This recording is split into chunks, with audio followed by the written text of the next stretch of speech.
choisi de vous raconter l'histoire de Lucille Morin.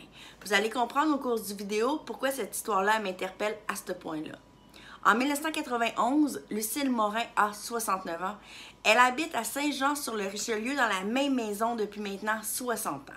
Elle n'a pas d'enfant, elle n'est pas mariée non plus. Et au cours de cette année-là, Lucille fait une chute dans l'escalier. Après cet événement-là, elle se pose beaucoup de questions concernant l'endroit où est-ce qu'elle veut finir ses vieux jours. Elle se dit alors que ce serait beaucoup plus sécuritaire si elle mettait en vente sa maison et qu'elle déménageait dans un quartier un petit peu plus paisible de Saint-Jean-sur-le-Richelieu. Et même, elle a l'intention de déménager dans un immeuble à logement dont l'entrée serait protégée d'une façon ou d'une autre, soit par un gardien ou soit par un système de porte verrouillée. Donc, elle met sa maison en vente et ça prend quelques mois. Et pendant cette période-là, Lucille Morin vit beaucoup de stress et beaucoup d'émotions. Et finalement, sa maison est vendue et Lucille aménage sur la rue Latour dans un immeuble à logement dont la porte d'entrée est verrouillée en permanence. Lucille est vraiment heureuse et même qu'elle va le verbaliser à qui veut l'entendre que c'est le début de sa nouvelle vie. Le 9 août 1991, soit un mois après avoir aménagé sur la rue Latour, Lucille Morin a un rendez-vous chez le docteur très tôt ce matin-là et c'est sa meilleure amie Cécile Gaudreault, âgée de 63 ans, qui doit la reconduire à son rendez-vous. Ce matin-là, très tôt, vers les 6h30, 7h, Cécile Gaudreault téléphone à Lucille pour lui demander si elle est prête à ce qu'elle aille la chercher et elle n'obtient pas de réponse. Mais que cela ne tienne, Cécile se rend directement chez sa meilleure amie et arrivée devant le logement, est très surprise de voir que la porte d'entrée de son logement est entrouverte. Elle remarque aussi que son amie gît par terre et elle porte pas plus attention parce que paniquée, évidemment, elle va tout de suite appeler les secours. La police est rapidement appelée sur les lieux et ils font la macabre découverte du corps sans vie de Lucille Morin, 69 ans, qui gît dans une mare de sang. Rapidement, ils constatent qu'elle a sa bourse, son sac à main attaché accrochée après son avant-bras et qu'elle a été battue à mort au niveau de la tête avec un objet contondant. Lucille Morin a été battue à mort avec un fer à repasser entier. En fait, Lucille Morin, elle a été tuée avec cet objet-là qui est très, très pesant. Très rapidement, la police met en branle une enquête parce que, premièrement, c'est leur travail, mais deuxièmement, parce que le décès de Lucille Morin a créé une onde de panique à Saint-Jean-sur-le-Richelieu, plus précisément auprès des personnes âgées. Parce que, qu'est-ce qu'il faut savoir, c'est que la rue Latour est habitée par plusieurs personnes âgées. Il y a même un office d'habitation pour personnes âgées sur la rue. Et personne ne comprend qui a pu tuer aussi sauvagement une femme de 69 ans qui n'avait aucun ennemi connu, mais en plus de ça, c'était une femme très impliquée dans sa communauté. Elle faisait partie du cercle des filles d'Isabelle, du club d'âge d'or et était appréciée par la majorité des gens, là. Donc, le fait qu'elle ait été tuée aussi chez elle, ça crée vraiment un sentiment de panique là, chez presque toutes les personnes âgées parce que s'il y a une place où on est en sécurité ou qu'on croit qu'on est en sécurité dans la vie, c'est bien dans notre domicile. Alors, tout le monde a l'impression qu'il y a un tueur qui est en liberté, qui court les rues et qui pourrait s'en prendre à n'importe qui. Donc, il y a une conférence de presse qui est tenue par les policiers et rapidement, il y a 4 nouveaux enquêteurs qui sont liés à l'enquête. Des dizaines et des dizaines de témoins sont interrogés. Personne n'a vu personne rentrer dans l'immeuble à logement ce matin-là. Personne n'a vu personne quitter les lieux non plus. Et c'est vraiment là, la panique générale à Saint-Jean-sur-le-Richelieu. Un mois après le meurtre de Lucille Morin, un informateur anonyme téléphone au poste de police et dit que le matin du 8 août 1991, un jeune homme de 24 ans appelé Francis Murley s'est rendu chez son dealer de drogue afin de s'acheter de la freebase et que ses vêtements étaient couverts de sang. Sans perdre de temps, la police se rend chez le jeune homme et l'apporte au poste de police pour un interrogatoire en règle et fouille aussi son logement modeste, lire en parenthèse miteux. Et il n'y a aucune preuve qui est trouvée pouvant relier Francis Morley au meurtre, donc aucune accusation n'est portée contre lui et il est relâché. 4 ans plus tard, en 1995, les policiers relancent l'enquête et se rendent de nouveau chez Francis Morley, où est-ce qu'ils perquisitionnent encore une fois son logement en espérant trouver des notes ou des nouveaux indices. Ils se sont dit peut-être que il tient un journal intime, puis qu'il se serait confessé sur son meurtre, ce que je comprends pas trop là, parce que les gars sont pas renommés pour tenir des journaux intimes, là, puis encore moins des consommateurs de Freebase, là, en tout cas, mais bon. Et finalement, il n'y a absolument rien qui est trouvé encore une fois, et donc aucune accusation est portée contre Francis Murray. Dans la communauté et dans la famille de Madame Lucille Morin, plus particulièrement au niveau de ses sœurs et de ses nièces, ils sont tous convaincus que la femme connaissait son meurtrier, puisqu'elle il n'y a pas de marque d'entrée par infraction, elle lui a ouvert la porte. Donc, et d'autres témoins, là, des voisins, vont dire que Lucille Morin vivait un grand bonheur, tu sais, dû à sa nouvelle vie, puis elle le disait à tout le monde. Et qu'elle disait même aux gens que, tu sais, la vente de sa maison lui avait permis de pouvoir vivre le reste de ses jours avec une tranquillité financière, puis que, tu sais, et elle aimait beaucoup le luxe, puis les belles choses, parce qu'elle s'en cachait pas. Et même, il y a des gens qui ont dit, c'est peut-être pour ça, tu sais, elle a peut-être suscité l'envie chez certains, c'est peut-être pour ça qu'elle aurait été tuée, puis même qu'il y a un des voisins qui va dire, quelques jours avant sa mort, Lucille Morin a fait venir l'installateur du corps, puis tout le long qu'il était là, il parlait de la vente de sa maison, puis il parlait de qu'est-ce qu'elle avait acheté avec la vente de sa maison, puis il montrait tout qu'est-ce qu'elle venait d'acheter, puis fait que tu sais, lui, comme c'est sûr qu'elle a attiré l'attention au niveau financier de quelqu'un qui aurait peut-être comme voulu s'en prendre à son argent. Ceci dit, en 2014, il y a eu une équipe au niveau de la Sûreté du Québec qui a été formée. C'est pour une équipe d'enquêteurs qui ont décidé de reprendre en main les crimes non résolus au Québec. Puis vous pouvez même trouver là, tous les cas sur leur page Internet. Là, ils ont comme relancé des dossiers. Je pense qu'ils en ont résolu une dizaine à date, là. Et il y avait encore Francis Morley, qui maintenant était âgé de 50 ans, peut-être pas 50 ans, là, en tout cas fin quarantaine. En 2014, ils ont décidé de le piéger avec une opération Mr. Big. Pour ceux qui ne connaissent pas c'est quoi une opération Mr. Big, en fait, c'est des enquêteurs, des agents d'infiltration qui montent un scénario, qui montent qui montent un scénario pour piéger des individus et les pousser à avouer leurs crimes.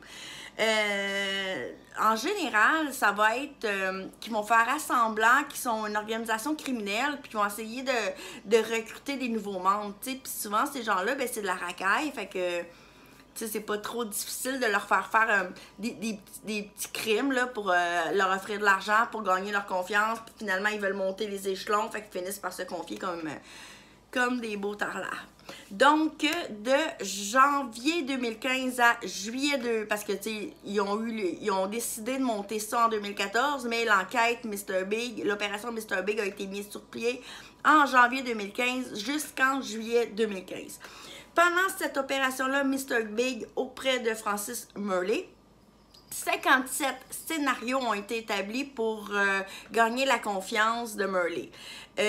Entre ça, ils ont fait faire des petits jobs jusqu'à un montant de 15 000 $. Donc, tu sais, ils demandaient, veux-tu faire ça? On va te payer 1000. Veux-tu faire ça? Veux-tu faire ça? Fait que ça a duré de janvier à juillet. Et en juillet 2015, pour être capable de devenir un membre en règle de cette organisation-là fictive, ben le beau épais a avoué pour montrer que lui, tu sais, il n'avait pas peur de salir les mains, puis que, tu sais, il en avait déjà vu d'autres, ben il a avoué que en 1991, il avait tué une femme de 69 ans pour lui voler de l'argent. Et Donc, aussitôt, il a été mis en état d'arrestation. Francis Murley a fait une demande auprès de la cour afin d'être libéré en attendant son procès, en plaidant le fait qu'il n'était pas dangereux pour la société. Hey, mon raisin, t'es pas dangereux pour la société? T'as tué une femme de 69 ans en l'assommant avec ça, OK?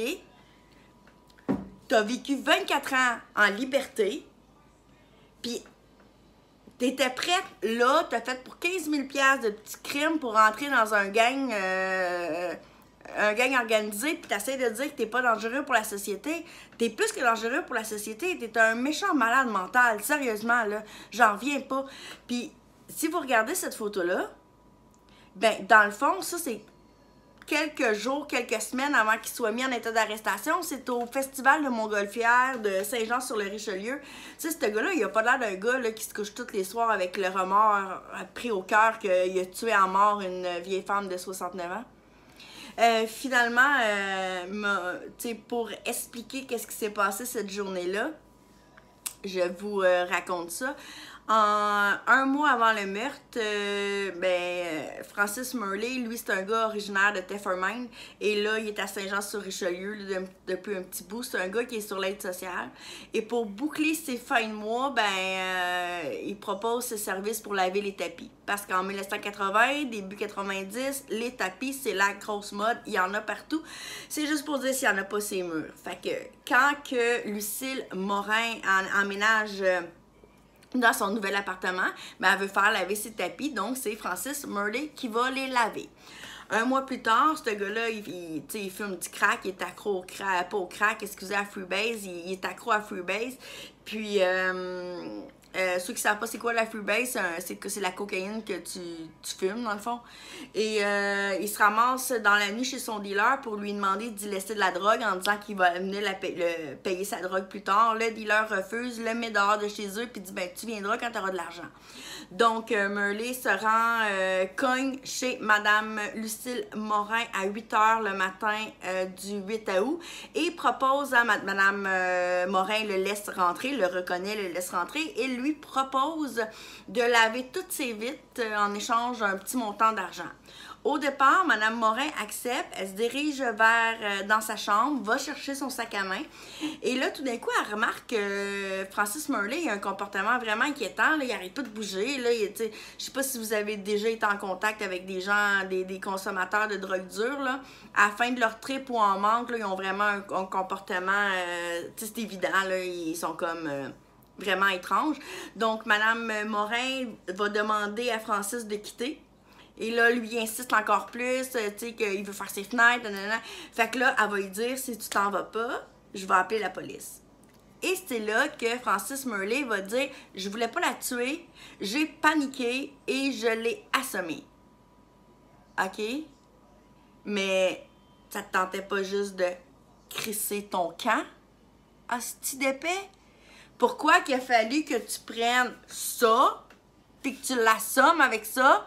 C'est sûr, là. Tu prends ça dans tes mains, là, tu frappes quelqu'un à la tête, là, tu le tues, là. Je veux dire, tu fais pas juste paniquer, là. Puis tu paniques pourquoi, là? T'as aucun danger pour ta sécurité, là. La madame de 69 ans, elle va pas t'attaquer. Puis même, au pire, si tu t'en vas par l'appel de la police, qu'est-ce qui va se passer? T'es parti, là. C'est pas un crime d'aller offrir à quelqu'un, là, ton aide, là.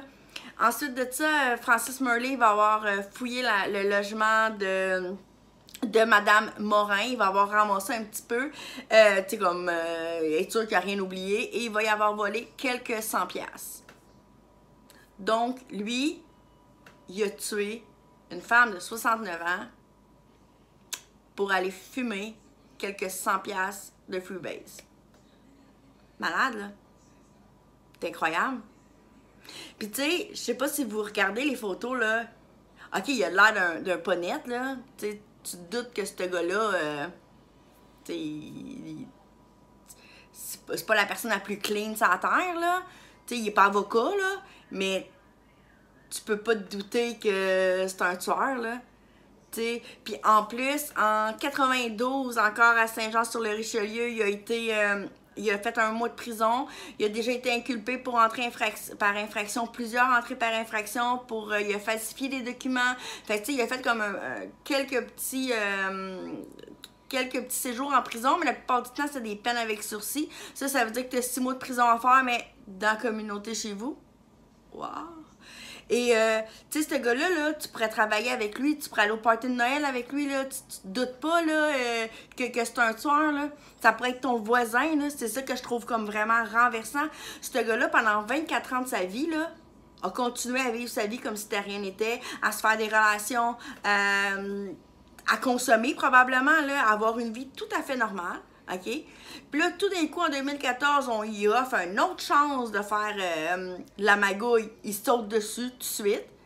Et là, à son procès, en 2016, il est inculpé pour meurtre. OK? Il y a un jury. Et il est condamné à faire 11 ans de prison. 11 ans de prison. Mais, vu qu'il vient déjà de passer 3 ans en prison, ça compte double ou triple, là. En tout cas, ça compte plus que 3 ans pour de prison, là. En 2016, du moment où est-ce qu'il a eu sa peine, il a aussi su sa date de libération. Est-ce que vous savez c'est quand cette pourriture-là va sortir de prison? En 2023. Dans 3 ans, ce gars-là sort de prison.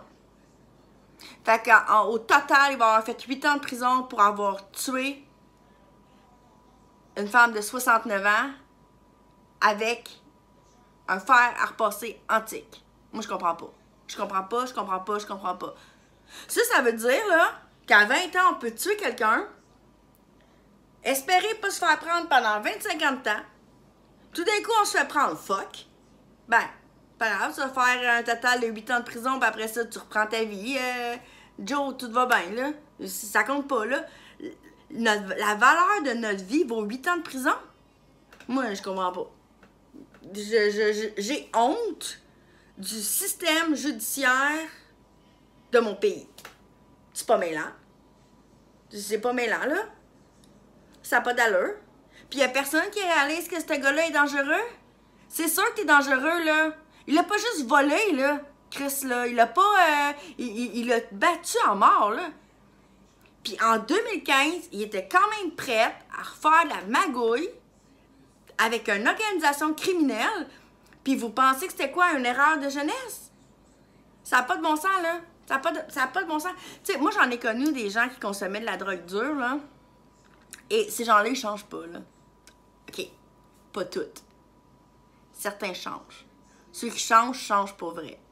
Mais ceux qui sont prêts à voler leur mère, là, ben, 5 ans plus tard, si tu les recroises, là, crois-moi qu'ils vont être en même place.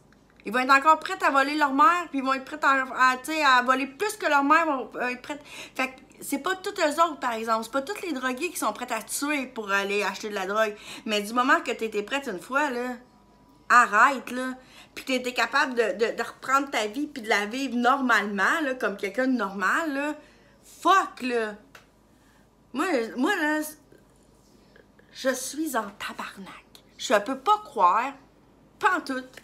Mais qu'est-ce que ça a donné de bord faire l'opération Mr. Big? Ça vaut vraiment cher une opération comme ça, OK? Juste en salaire des agents, pas secrets, là, infiltrés, là, dans toute l'organisation, dans les chambres d'hôtel, parce que quand tu essaies de faire croire à un suspect que tu fais partie d'une organisation, mais tu as comme le rythme de vie qui vient avec ce que tu essaies de lui faire croire, tu sais. Fait qu'on a, nous autres, là, collectivement, on a payé. Je me rappelle pas, j'avais vu ça dans un documentaire, là, mais tu sais, c'est plus que 100 000 $ une opération Mr. Big, OK? Je pense que c'est un quart de million ou un demi-million que ça coûte, OK? Ça coûte vraiment cher. Fait que nous, collectivement, là, on a payé ça pour que cette racaille-là ait vraiment 8 ans de prison. Moi, je capote. Je capote. Fait que, Madame Lucille Morin, moi, cette vidéo-là, je l'ai faite pour vous. Parce que ça a l'air que la société vous a abandonné, là, ou que le système de justice, là. Tu sais, par chance, les policiers, ils ont trouvé ça important, tu sais, de continuer l'enquête jusqu'à temps que Murray soit inculpé puis comme incarcéré, mais ça a comme juste calissement pas de bon sens, là. 11 ans de prison pour en faire 8 pour un meurtre. En tout cas, vous pouvez écrire en commentaire ce que vous en pensez, là. S'il y a juste moi qui capote, puis c'est normal de faire 11 ans de prison pour avoir tué une femme vulnérable à coups de fer à repasser en tic sur la tête. C'est en fonte, ça. Puis, tu sais, l'autopsie a prouvé, là, qu'elle n'est pas morte tout de suite, là. Tu sais, elle est morte dans les minutes suivant son agression, là, mais elle a eu le temps, comme, de souffrir, là. Elle a eu le temps de réaliser qu'elle est en train de mourir, là. Tu sais, cette femme-là, là, c'était tellement important pour elle, tu sais, de finir sa vie en sécurité, là, puis qu'elle était prête à mettre à vendre la maison qu'elle a vécue toute sa vie. C'est quelque chose, ça. C'est quelque chose, ça, décider de mettre à vendre sa maison rendue à presque 70 ans, là, pour finir par mourir parce qu'un petit drogué décide de te tuer pour aller fumer de la freebase. Puis que finalement, quand 24 ans plus tard, on réussit à le pogner, ben dans le fond, on lui donne une petite tape sur les fesses, 11 ans de prison, puis c'est tout. Moi, je capote. Fait que... on va savoir bientôt pour une autre vidéo, puis peut-être que je vais juste un petit peu moins capoter. Fait que j'espère que vous aimez quand même ça, ces histoires-là. Si vous aimez, vous pouvez vous abonner à ma chaîne. À ma chaîne, tu sais, j'ai 5 vidéos, là. J'ai pas... j'essaie pas de penser que j'ai une chaîne non plus, là, honnêtement, là.